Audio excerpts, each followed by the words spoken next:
I am Vivian Shnaidman, and I am the Chief Medical Correspondent for Breezin with Bierman. And I'm so honored and thrilled and grateful to be here with New York Times bestselling author and relationship expert Laura Doyle. I am so happy today to finally have the opportunity to interview her. So I would just like Laura to tell us a little bit about herself, and I'll just let her go. Laura, please tell us. Well, I was the perfect wife until I actually got married. And when I tried to tell my husband how to be more ambitious and tidier and more romantic, he avoided me. So I dragged him to marriage counseling thinking I'll have the therapist fix him and then I can finally be happy, because that's how it works. And when we got to therapy, that's when it seemed the most hopeless. I realized we were just too far apart and he was never going to change. And so I felt like either my choices were to live in a loveless relationship for the rest of my life or to get a divorce. There was just one problem. I didn't want to get a divorce because I was too embarrassed. People had been to the wedding not that many years before.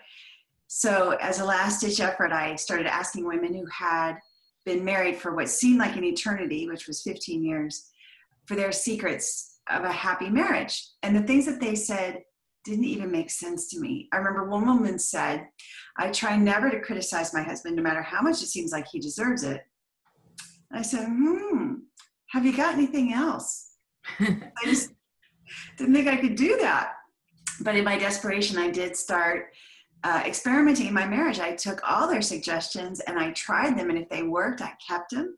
And if they didn't, I threw them out. And I just remember I'd been practicing what I call the intimacy skills now. That's what emerged from this exercise. And I'd been practicing them for a while. And I remember I came home one night, and as I walked through the door, my husband's face lit up. He was happy to see me again. And that had been gone for a long time.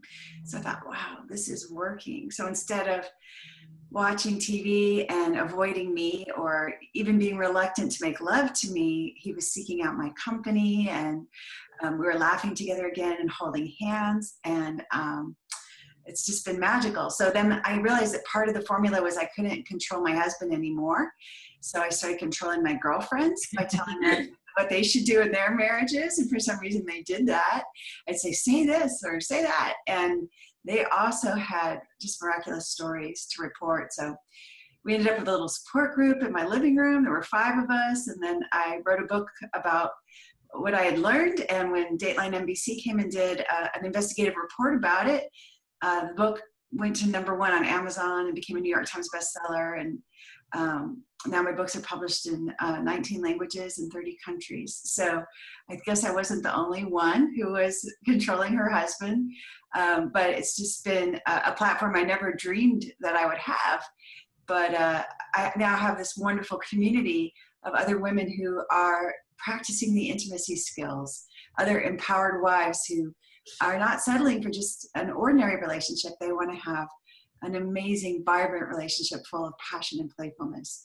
So that's how I spend my days. That's so amazing. So how does a wife become empowered? Well, for me, I knew for sure that all the problems in my marriage were because of my husband. He watched too much TV, and he was a slob, and he wasn't making enough money, and he was just kind of a loser pants in general. And so I went about trying to improve him, never dreaming that I was actually the one that was causing all the issues in my marriage. It turned out all of them, because when I changed, the man who wooed me returned, and he has become all the things that I wished for. For instance, I remember one of my complaints for him was, I used to say, like, why don't you ask for a raise? Or why don't you try to figure out how to get a better job? Or why don't you make more money? And the subtext of that was, you don't make enough money. That's what he heard, because that's what I was saying. And then he got to the point where he quit his job. He wasn't making any money. And I was incredibly resentful and bitter about that. And then I heard Lee Miltier tell a story about how one of her clients came to a class that she taught on the power of autosuggestion. And Lee said this woman left the class realizing that she'd been reinforcing to her husband that he had a terrible temper. So every time he lost his temper, she'd say, that's just like you to lose your temper. You always lose your temper. And so she left the class thinking, you know what, I'm going to change it up. What can it hurt? I'm just going to start saying, that's not like you to lose your temper. So she went home and waited for him to get angry, and she didn't have to wait very long. And as soon as he lost his temper, she said, that's not like you to lose your temper. And their 12-year-old son said, yes, it is, Mom. He always loses his temper. But she decided to stick to her guns. So a little while later, not that long later, they were at a restaurant and the service was really slow, and the husband started to fume and said, I have a good mind to call the manager over here and let him know how long we've been waiting. And then he stopped himself and he looked at her and he said, that's not like me to lose my temper, is it? And she just nearly fell out of the booth because she was so shocked that it worked so fast. So I heard this story and I thought, I'm gonna try this. And so I started affirming to my husband, instead of saying, you need to make more money, I said, you've always been a good provider. And then just for fun, I started calling him Mr. Moneybags. And so it was not long at all after that he started his own business for the first time. He started a video company. He's had it for many years now, probably almost 20 years now. And he does very well. He's more successful than he's ever been. And I still, to this day, he'll get a check in the mail or something. I'll go, oh, look at Mr. Moneybags, has lots of money. And he's a great provider. And that feels very true to me. It doesn't feel like a stretch at all. But it did feel like a stretch when I first started saying it. So the way I empowered myself was by looking at what I was bringing to the party and changing it up. And that's what I see women all over the world being able to do in their relationships too, to really use our power wisely. We women have so much power in relationships. And a lot of times no one has ever taught us the intimacy skills that we need to feel desired and adored and cherished the way we all want to be.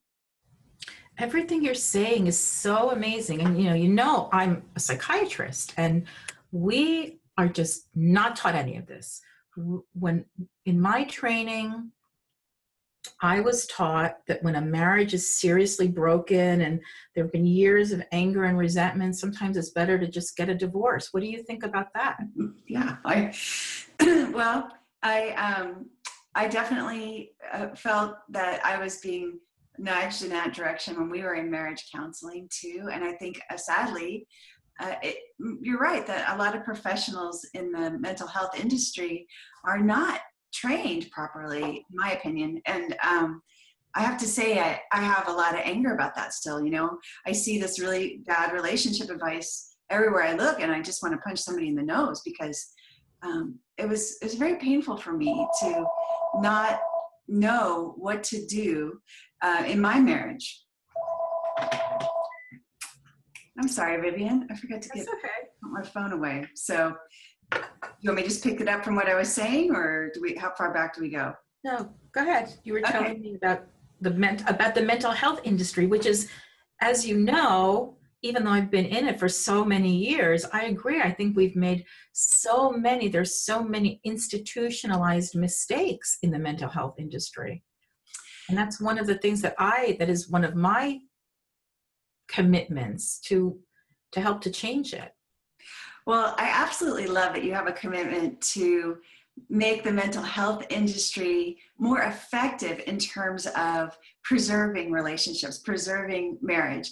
And I think one of the reasons that it is so important for me is because the problems in my marriage, the breakdown in my marriage, was really the portal to a journey where I became my best self. So this was the best self-improvement program I ever went on. And I had a lot of mental health problems before I began practicing the intimacy skills. I was diagnosed with depression, and I went on SSRIs, and I had my husband diagnosed with attention deficit disorder, and he went on Ritalin. So we were quite the pair. But in that scenario, you know, we had a broken down marriage with, you know, one guy who had a disorder deficit, and, you know, me with my depression, and I also had anxiety too. And it really was not the marriage that I dreamed of when I stood at the altar and said, I do. In that scenario, we would laugh together and have inside jokes, and he would make bedroom eyes, and that's what I really wanted. And I felt like these diagnoses might help us get there, but that wasn't my experience at all. In fact, it really just left us more hopeless than ever and feeling really more broken and sort of pathologized instead of the model that I see that's certainly been effective for us is I just wasn't trained. You know, my parents are divorced, and I was following a failed recipe by just doing what was modeled for me. So a lot of us didn't have relationships 101 in school. I had a little self-study program myself where my textbooks were Cosmo and Glamour magazine, and those just sure didn't work either. So where are we supposed to learn this stuff? It's kind of frustrating that it's not more widely available, and that's part of why I'm so passionate about making sure that every woman has access to the information, to the 6 intimacy skills that can transform her relationship. So what would you say is the one question you should never ask a man? If you don't want to have an argument, what's the best way to avoid it to begin with? Well, one of the things that I thought was going to be really effective for creating intimacy in my marriage was asking my husband how he felt. And I learned that in therapy, right? Everything in therapy is, how do you feel? Well, that's actually kind of a feminine cultural question. But asking a man how he feels is about like asking a woman who's wearing a bathing suit and eating a piece of pizza, how much she weighs. Like, you just that. It's the same culturally to ask a man how he feels. They don't want to talk about it. We women are the ones with the emotional brilliance. So it's actually much more effective and powerful for us to check with ourselves and say, oh, how do I feel? And then express that. And men are super attracted to that about us. They especially love that we know how we feel and what we want. And that can really create a lot of intimacy. In fact, without our vulnerability in that regard, intimacy is impossible. That's a key ingredient for it. And we're never going to get it by asking him.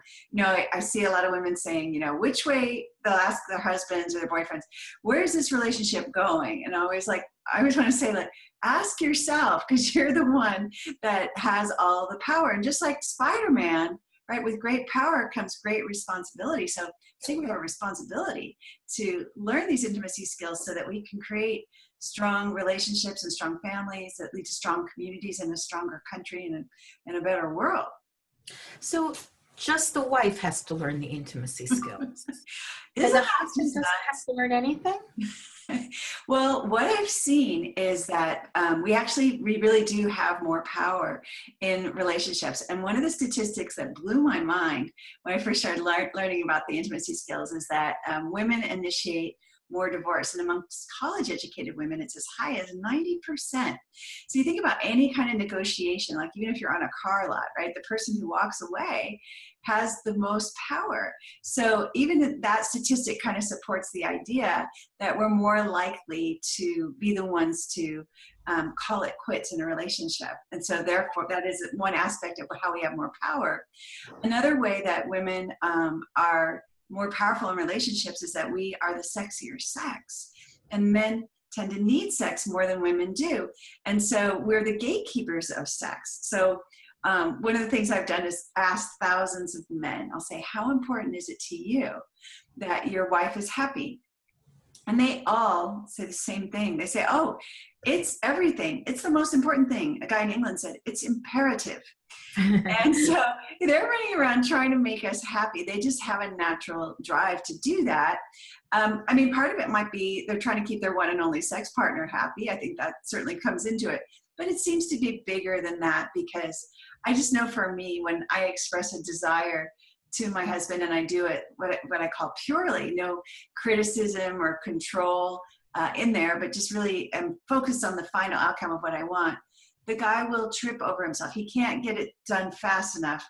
He's so motivated and inspired to do what he knows will delight me. So it's really an untapped resource I think most women don't know about, because I know for me, I used to just complain about things instead of expressing a desire. I would say, John, this kitchen is a disaster. And I wanted him to jump off the couch and turn off the TV and start cleaning the kitchen, but he never did that. And then when I learned to express my desires, I said, I would love a clean kitchen. And now he's been doing this for well over a decade, like, I don't know, 15 or 16 or 17 years or something like that.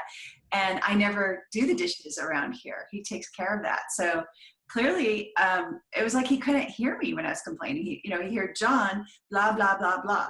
And so it's been really powerful to learn how to state my desires in the positive instead of having them come out as complaints. Wow, that's really so amazing. So you're saying that a man can refuse to work on the relationship and a woman can still fix it. Yes. This is what we see over and over. And part of the, one of the reasons that I'm so opposed to marriage counseling and I find it so detrimental is that there's a couple of things that happen. First of all, if you're anything like me, I dragged my husband to counseling so that she could fix him. So there was absolutely no accountability on my part, right? It was a hideout for hypocrites for me.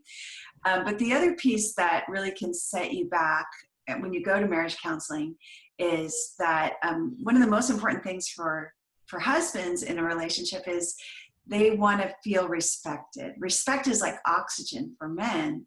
And one of the first things you do in marriage counseling is tell a stranger everything that's wrong with your husband right in front of him. So there's really nothing you could do that's more disrespectful than that. So you're really digging your hole deeper. And so for me, it was a personal journey. My husband didn't even know what I was doing when I first started doing the intimacy skills. He didn't need to know. And this is what we see over and over. In fact, I usually encourage most women, I'll say, you don't need to share this information with your husband, because I know for me, I wanted a little bit of credit for the work that I was doing because it seemed like I was changing radically, and I was, and I wanted him to acknowledge it. So I remember saying to him, like even about the comment about the wife who suggested she never criticized her husband, I said, I heard this woman say that she didn't think you should criticize your husband no matter what he does, but I think constructive criticism can be good. Don't you think so too? And he was like, yeah, yes, ma'am, right? Like, because they're so controlling it, and it's just like a fish. Sometimes they're the last to realize that they're in the ocean when you're a controlling person. For me, I just had no concept of that. So it was just really amazing to find out how much power I had, that when I changed, he responded to me differently. And of course, that's always the case, right? When we behave differently in the world, we get a different reaction. And I just had no idea how much I was causing him to be defensive because I was criticizing him constantly, partly because I didn't really understand what respect looked like. I would say, oh, I'm very respectful, except about the way he dresses and the way he drives and what he eats, which is just not respect at all. I used to roll my eyes at him maybe 27 times a day, and I still thought I was being respectful. So my eyes were really opened through this process that's not respectful at all. I think in the popular culture, there's so much out there that teaches us and encourages us to be disrespectful, and it's considered funny. Yeah, I did a lot of man bashing prior to the intimacy skills. So I'd go out with my girlfriends and we talk about how, the difference between men and savings bonds is that bonds mature or whatever, ha ha ha. And then I'd go home and it didn't make me feel any better about being with my husband, right? So it just didn't serve me, because here's a guy I've said I want to spend the rest of my life with, and now I've just kind of shot all these holes in the bucket of our intimacy by putting him down for hours and just saying, oh, it's just funny. So I don't do that anymore. I have a hard time even hearing it, to tell you the truth. It just feels a little painful for me when I hear other women man bashing. Yeah, me too. Ever since I've learned about what you do, I've become very sensitive to man bashing, even when I didn't recognize it as man bashing, and now I do. Yeah. But it sounds like, a lot of the way that I was trained, that you have to go to therapy and see the relationship as a third entity in the relationship. You have the husband, the wife, and then the relationship, and you have to learn how to communicate. And this, opens up all these possibilities, then everything will be peaceful, and you have to learn how to compromise. That all of that is really wrong. Yeah. Sounds, in fact, like you think that communication is overrated. Yes, it absolutely is. In fact, it turns out there's no such thing as working on the relationship. There's only working on yourself. And then people respond to you differently. But when I used to hear this advice, like, communication is the key and you got to communicate more, I thought that meant that I should sit my husband down on the drab gray couch and we should talk about our feelings for like an hour. And I called it the State of the Union address. And those conversations just never went well at all. It was me asking him how he felt and then trying to talk about his childhood a little bit so I could really help him heal from his dysfunctional family and kind of criticize his mother. And I was making all these terrible mistakes. And really all I wanted, Vivian, was for him to say, "You're so beautiful, you're so special, I love you so much, I'm so happy you're my wife." And I didn't get any of that from those conversations. And now we never have a State of the Union address. We haven't had one in a long time, and I wouldn't want one. But my husband is constantly telling me, "You're beautiful, you're special, and I'm so happy you're my wife." He tells you? Yeah, so we haven't had a State of the Union address now in a very long time, 15, 17 years, whatever it's been. But my husband is constantly telling me, "You're so beautiful, you're so amazing, I'm so happy you're my wife." So I didn't get the result that I wanted from State of the Union addresses. But really, I don't have anything to talk about with our relationship anymore because it's going so well now. There's just no need. That's so amazing. It's such a happy story. And it sounds to me like the things that he tells you are really like an aphrodisiac. He tells you words that would work for a woman, for any woman. As an aphrodisiac. That is true. I'm wondering if there is also an aphrodisiac for men. What would that be? There is, and most people don't know about it. The best aphrodisiac on the planet for men is respect. And as I mentioned earlier, respect is something that I was pretty confused about what it looked like. But I think it's actually something that looks different to women than it does to men. So for women, we might say, "Well, I was respectful, I let him know where I was going to be. I didn't leave a mess." We think of being considerate as being respectful. And even when I say this now, like my feminine brain is like, "That is respectful. What's wrong with that?" Well, nothing, but it has nothing to do with what men consider respect. What men consider respect is that you honor their thinking, that you honor their accomplishments. So for instance, my husband might say, and this happened actually not too long ago. I'm still not perfect with the intimacy skills, but he was saying he was going to fire one of the guys that works for him. And I went, "Oh, don't you think you should at least talk to him about it first?"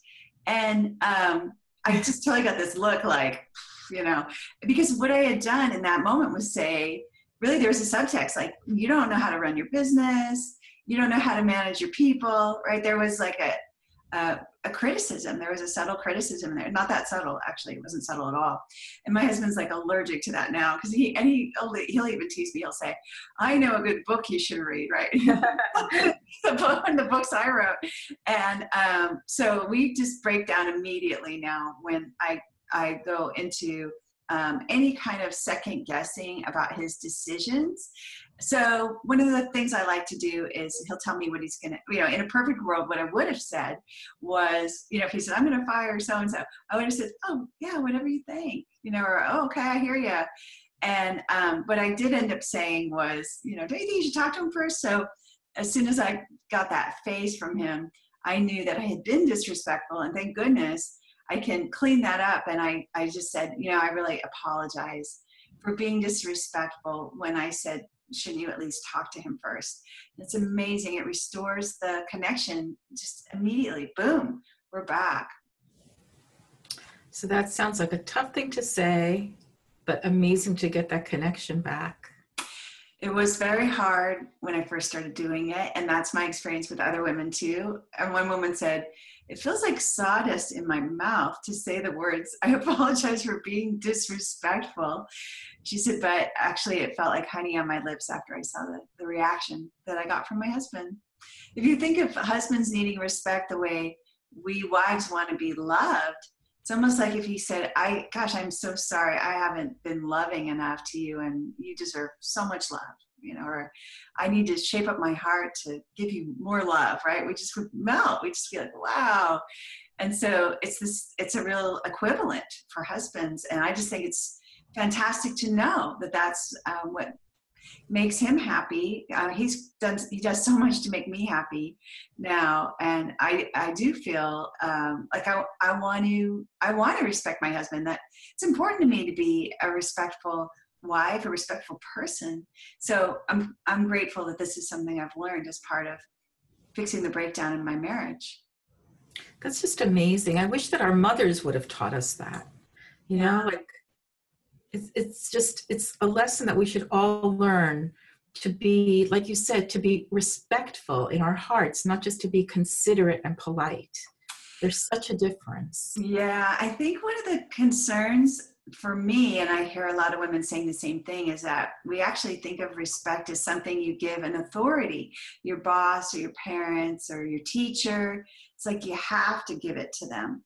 And so for me, in my marriage, respect doesn't mean that I always agree with my husband's thinking.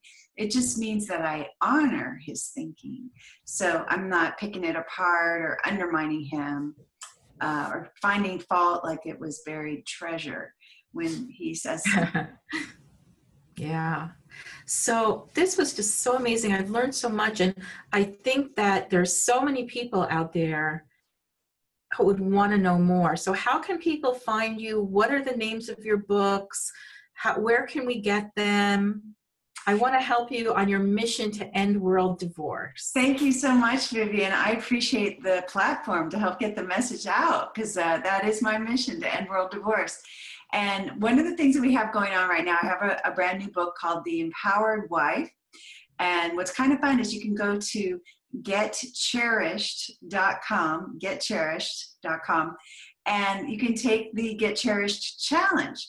So if you sign up, I'll send you an email every day for 5 days with a simple experiment that you can try in your relationship just to see how it works. And if it works, you keep it, right? If it doesn't, you throw it out. And you can also read a free chapter of The Empowered Wife. And it's kind of fun. So it's a little bit, and one of the feelings that I had come up, I had this little smug feeling, like my husband didn't know what I was doing. And sometimes when I would do these experiments, I could see his head exploding. Because he was like, this is not the same old dance that we've always done. And it wasn't, right? We both were learning the steps to a new dance. But I knew that I was taking the high road. I knew that it was going to serve us better overall. And that's exactly what happened. So it's kind of fun. If you want to see your husband's head explode, you can try some of it. In a good way. In a good way. Yeah, in a good way. Yeah, I had a great outcome. I'm sure that many of us have seen our husband's heads explode in a bad way. But now yeah, I suppose that's true too. I think it was just like, I remember him saying, he's been interviewed many times too, and I remember him saying, like he said something to me and he thought, okay, this is going to be an argument. And I think I said, whatever you think. And that was one of the moments that his head exploded, like, wait, has my wife been like body snatched or what's happening here, right? So it's just kind of fun. So anyway, the Get Cherished Challenge will help you do some of these experiments to see what happens in your relationship. Well, thank you so much. This was just an amazing interview. And I hope you keep writing your books and saving the marriages. And I hope that you'll join me again on another episode of Breezin with Bierman, or maybe some other show. Who knows?